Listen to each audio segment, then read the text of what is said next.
Olá, pessoal. Espero que vocês e os seus familiares estejam e continuem bem. Tempos de pandemia, tempos de isolamento social, tempo de ensino remoto. Um grande desafio, tanto para vocês, alunos, quanto para nós, professores e todos os profissionais da educação. Mas vamos lá, vamos caminhar, vamos prosseguir. Hoje nós iniciamos o conteúdo do PET volume 5, mais exatamente da primeira semana do PET volume 5. Então, vamos caminhar para sabermos qual o tema proposto para nós nesta primeira semana. Observem bem essa imagem. Duas pessoas, um objeto ao centro, um dizendo que está vendo 4, e outro dizendo não, 3. O que essa imagem nos faz pensar? O que ela tem a ver com o tema que nós vamos trabalhar hoje? Ou será que nada tem a ver com o tema que vamos trabalhar hoje? Agora, qual é o tema da nossa aula, né? Então, hoje nós vamos trabalhar sobre os sofistas, importantes pensadores que viveram por volta do século V antes da era cristã. E a palavra sofista, etimologicamente, sofos significa sábio, ou melhor, professor de sabedoria. Então, aqui nós já temos uma pista. Os sofistas eram considerados professores de sabedoria, sentido etimológico da palavra. Vamos caminhar para procurarmos entender bem e tentar de fato, ou poder dizer se essa imagem faz relação com os pensamentos dos sofistas. Então, palavras-chave, palavras que servem para abrir o nosso entendimento em relação ao conteúdo que nós vamos trabalhar: sofistas, virtude, homomensura, uma palavra importante para nós aqui, retórica, educação e democracia. 6 palavras importantes para abrir o nosso entendimento sobre o conteúdo da aula de hoje. Questões iniciais. Primeira, existe uma verdade não opinável? Ou, em outras palavras, existe uma verdade absoluta? Depois, qual a importância dos sofistas para a educação? E a terceira questão, homomensura. O homem é a medida de todas as coisas? 3 questões importantes para inicialmente provocar e inquietar o nosso pensamento e, posteriormente, nos ajudar a entender melhor o conteúdo da aula de hoje. Então, o nosso ponto de partida é essa citação atribuída a Protágoras, um dos principais pensadores sofistas, que está lá no diálogo Teteto do livro de Platão, onde ele vai dizer o seguinte: o homem é a medida de todas as coisas, das que elas são, das que não são, que elas não são. O homem é a medida de todas as coisas. Homomensura. Vamos caminhar para aprofundar a nossa compreensão sobre essa afirmação de Protágoras, presente no diálogo Teteto, onde ele dialoga com Sócrates. Agora, vale lembrar que é um diálogo escrito, criado por Platão. Então, aqui um breve resumo sobre os sofistas, contexto histórico, as suas contribuições. E esse breve resumo, ele não tem nenhuma pretensão de tentar abarcar, de fato, toda a contribuição dos sofistas e também as diversas críticas que vieram a eles, mas o objetivo aqui mesmo é trabalhar de modo breve o conteúdo, breve e claro, né? E objetivo, o conteúdo proposto no PET. Então, primeiro, os sofistas eles vivem por volta do considerado século de Péricles, por volta do século V antes da era cristã, e um período áureo da cultura grega. Isso é muito importante. O contexto urbano e comercial, né? Nesse período, estava em transição, havia a transição da aristocracia para a democracia, onde os ideais aristocráticos, né, que configuram a concepção de virtude como traço vinculado ao sangue, à herança genética dos melhores por nascimento, eles serão substituídos pela visão democrática, acompanhada da ideia de virtude relacionada com a necessidade à vida na cidade. A palavra, o discurso e a persuasão. Olha que interessante aqui, essa transição da aristocracia para a democracia. Enquanto a virtude, nesse contexto aristocrático, ela está vinculada à questão do sangue, à herança genética, os melhores por nascimento, tá? Que é algo herdado, já no regime democrático, a virtude ela vai estar vinculada às necessidades na cidade, onde vai se destacar um virtuoso, é aquele que sabe fazer o bom uso da palavra, do discurso e persuadir, tendo em vista as necessidades da cidade. Então a gente percebe aqui algo interessante nessa transição da aristocracia para a democracia. Por esse motivo, há o ideal do novo homem político, né? E esse novo homem político ele deverá ser educado. E na educação do novo homem e cidadão, a grande virtude estará vinculada à excelência da oratória. Tá? Essa é uma exigência, né? Essa nova exigência que surge. Então, a virtude está vinculada à excelência da oratória. Alguns pensadores sofistas, né, dentre eles os mais conhecidos, Protágoras, Górgias, Hípias, Trasímaco, Pródico, Hipódamos, dentre outros. Qual a contribuição dos sofistas para a educação? Isso aqui é muito importante também, que é essa percepção que surge a partir do século XX. Há uma elaboração de um currículo de estudos, e começa com os pensadores sofistas. Primeiro, conhecido como trivium, onde compreende a gramática, a retórica e a dialética, e depois o quadrivium, onde nós encontramos a aritmética, a geometria, a astronomia e música. Há uma sistematização da grade curricular. Olha que bacana, olha que importância dos pensadores sofistas para a educação. No campo da política, eles são os primeiros a elaborarem o ideal teórico da democracia. Isso porque satisfazem a exigência da ordem prática, né, voltada para a vida, pois iniciavam os jovens na arte da retórica. Então, eles vão ter essa preocupação, esse trabalho em relação a iniciar os jovens na arte da retórica, para participarem do debate público, do debate político, do momento democrático, em que vai surgindo, que vai se instalando na cultura grega, dentro da cultura grega. E a persuasão é um instrumento por excelência na cidade democrática, né? Como nós vimos aqui, a questão da virtude, né? A virtude está vinculada à excelência da oratória, e essa excelência passa pela palavra, o discurso e a persuasão.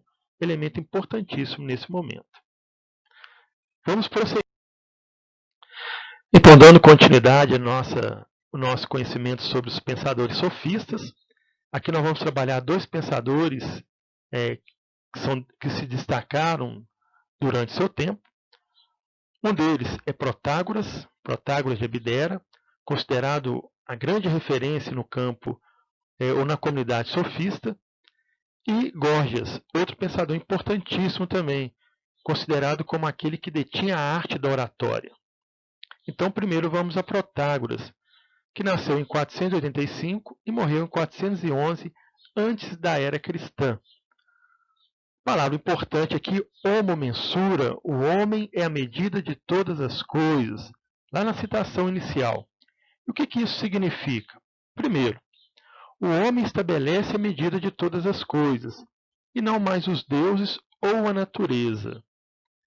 O que isso significa? Em Protágoras, que não há verdade absoluta.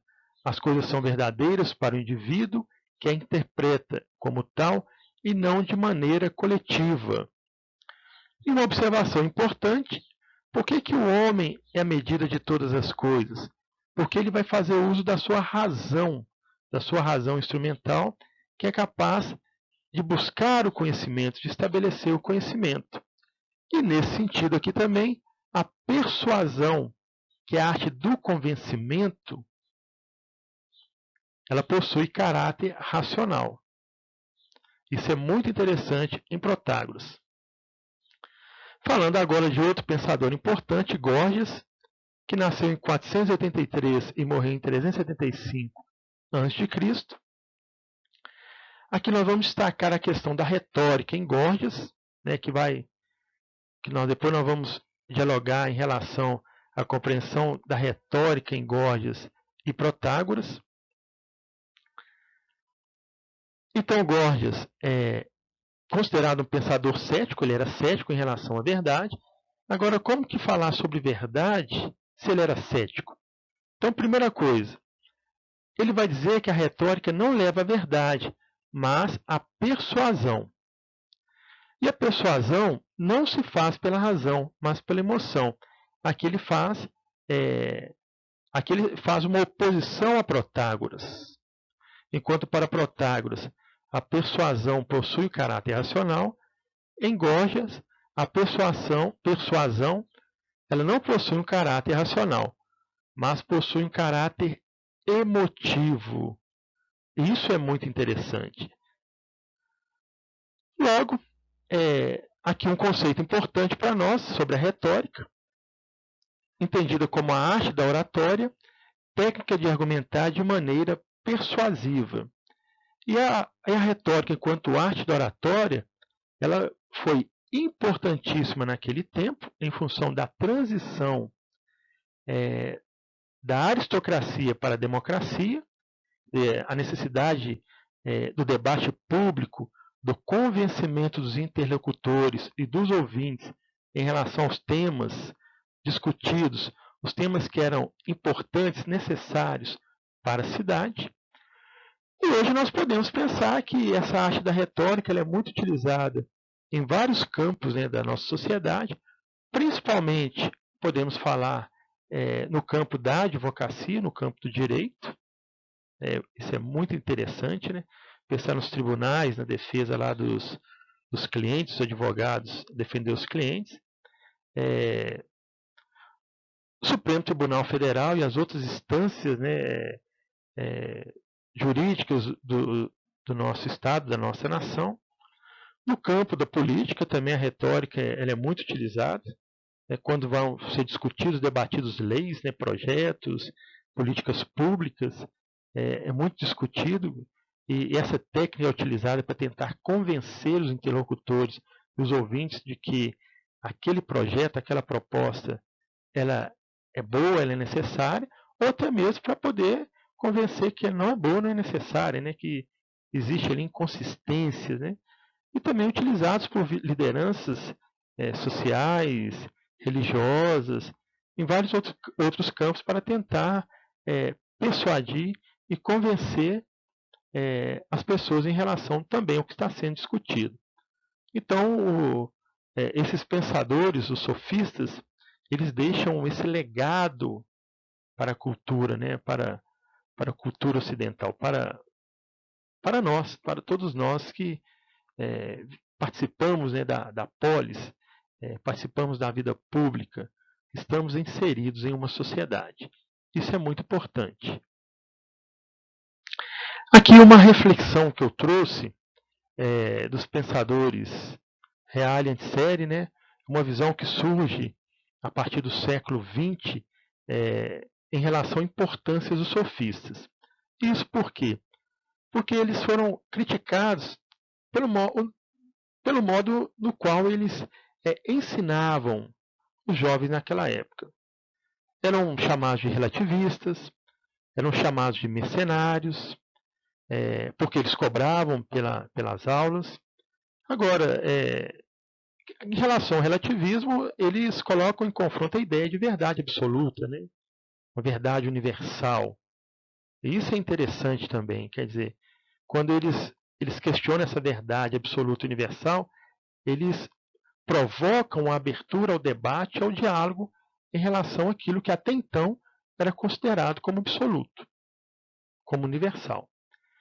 E em relação à cobrança, né, cobrar por suas aulas,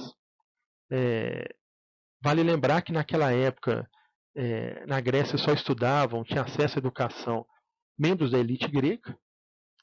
Aí nós excluímos os escravos, as mulheres, as crianças, os estrangeiros, que não podiam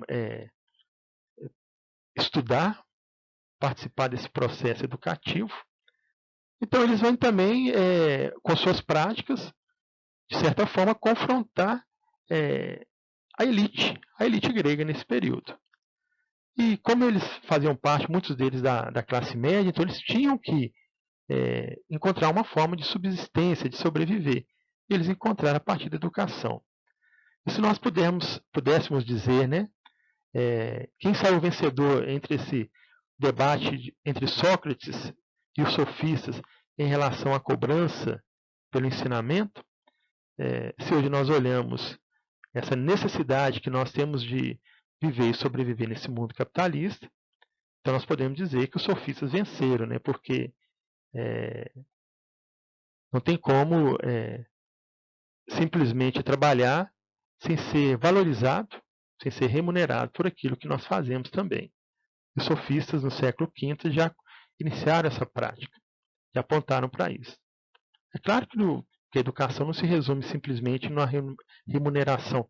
Ela é importantíssima a valorização, nós não podemos negar. Mas existem outros fatores também importantes. Então vamos a essa reflexão. Os sofistas, com efeito, operaram verdadeira revolução espiritual, deslocando o eixo da reflexão filosófica da física e do cosmos para o homem e aquilo que concerne a vida do homem, como membro de uma sociedade, e, portanto, centrando seus interesses sobre a ética, política, a retórica, a arte, a língua, a religião e a educação, ou seja, sobre aquilo que hoje chamamos a cultura do homem.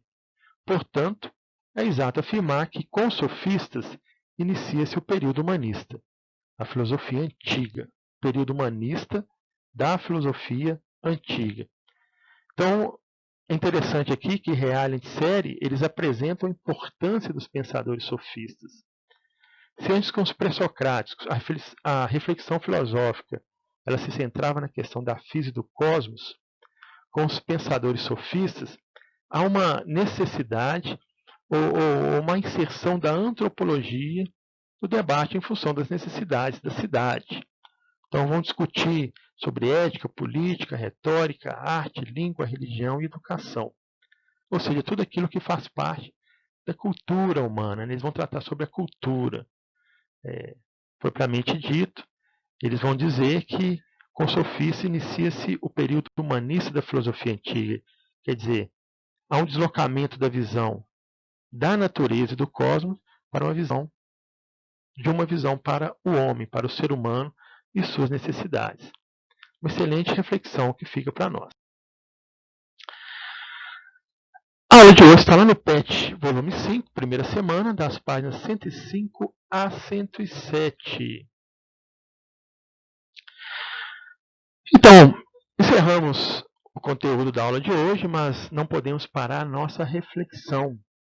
Vamos continuar refletindo aí sobre a importância dos sofistas naquele tempo e nos tempos atuais também. No mais, abraços e cuidem-se. E vamos continuar aí com muita tranquilidade nesse tempo de pandemia.